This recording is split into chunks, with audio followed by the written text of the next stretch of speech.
おはようございます。やったやった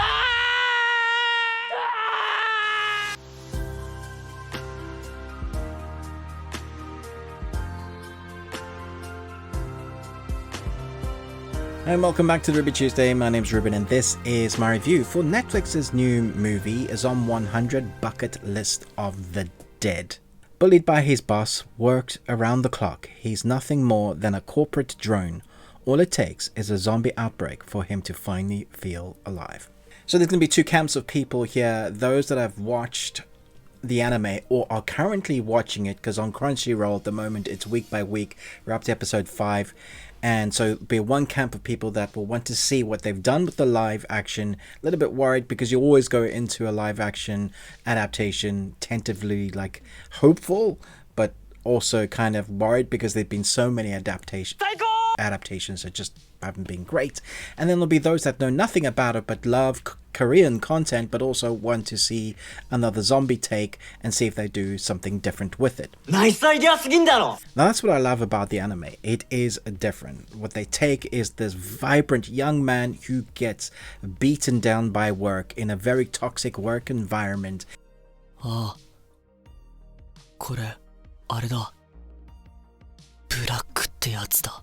Ends up working there for, I think in the anime at least, it's 2 to 3 years until the zombie outbreak, you know, makes his life brilliant rather than terrible.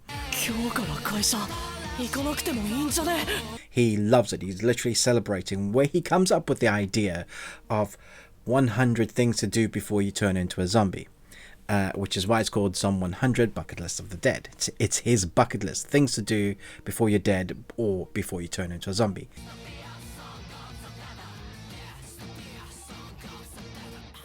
What I liked about the anime, it's vibrant and full of colors. It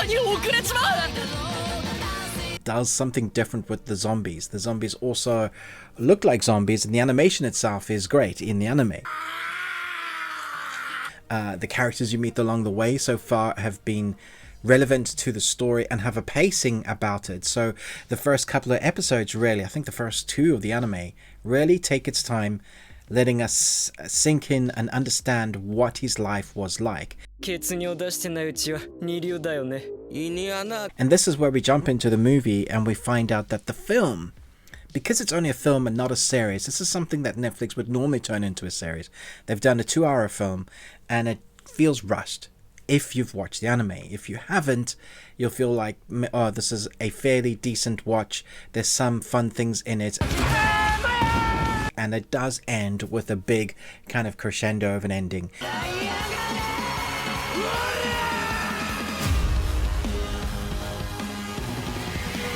If you haven't seen all of the anime, I would suggest watching all of the anime and then watching the movie. Because for me, like I did, I watched the movie, haven't seen all of it yet because not all of the episodes are out here yet. And now I think I've ruined it for myself. In the anime. I'm still gonna watch the rest of the episodes, but I kind of kicked myself because I wanted to do a review and let you guys know the comparison. So if you're coming into this never watching the anime, never having had watched the anime, I think you'll enjoy it for what it is. There's a nice progression. There isn't the same amount of color that there is in the anime, and there's a few key moments that they just skip over or don't do or do differently. So if you're watching the anime, you'll notice that they jump over or fast forward or miss things out completely or put things in a different time zone as to when it happened, like in the movie to the anime. So those comparisons are really hard not to compare to. Judging the movie on itself, I think the actors did a great job with the dialogue they're given. You like the camaraderie that our main protagonist builds up with his best friend. You like the third protagonist that we get, this kind of trio, a young girl that wants to only work for herself. She wants to protect herself and then eventually is infected by the infectious character trait that is our young man loving life and enjoying life even though there's a zombie apocalypse. And that's not something we've seen really in stories done before. I mean, the zombie genre has been done to death, but it's always nice to see something a little bit different. Some of the color aspects of the anime I would have loved them to have put in the live action, because at the end of the day it did end up feeling like a generic zombie series or a movie where just these guys just have to survive zombies. There were a couple of movements in the zombies that I really appreciated, that were quite damn creepy, and some of the gore is quite gory, which I appreciated. I thought maybe they'd hold back a bit on that gore, but they don't.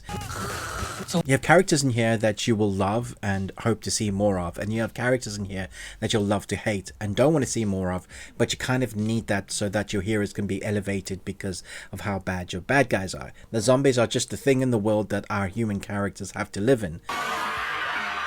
And so when it comes to the action, for the most part, is fun. You can't take it too seriously because the stuff that happens is a bit silly along the way, and sometimes it's a lot silly, especially the ending.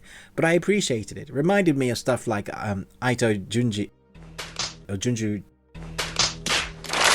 Ito. It's a creation that I just like, wow, that's very cool and very different. I like different. You've got to at least try and change up the genre, and I think the movie, because it ends on a high and it ends well, I think is better. My score would have been lower had it not ended well. So many of these films often don't take it as what it is. This is a zombie movie with a teenage kid enjoying doing a bucket list. So you can't take the genre too seriously. And it doesn't for some of it it does. There's this balance that it's trying to go along. The only negative I have is if you've watched the anime, you'll notice the pacing is off. You'll notice that some of the characters have been changed, or the moments of it have been changed. So there's definitely going to be two mindsets of whether you'll enjoy this if you love the anime, or whether you'll enjoy this if you're coming into it like as just first time. And I think there's definitely something for everybody to enjoy.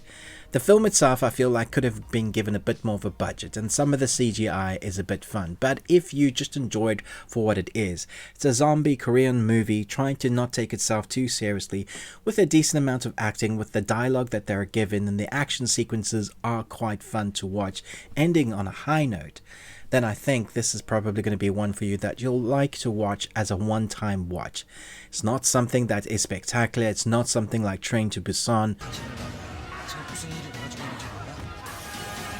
Doesn't have that intenseness and isn't even all that good.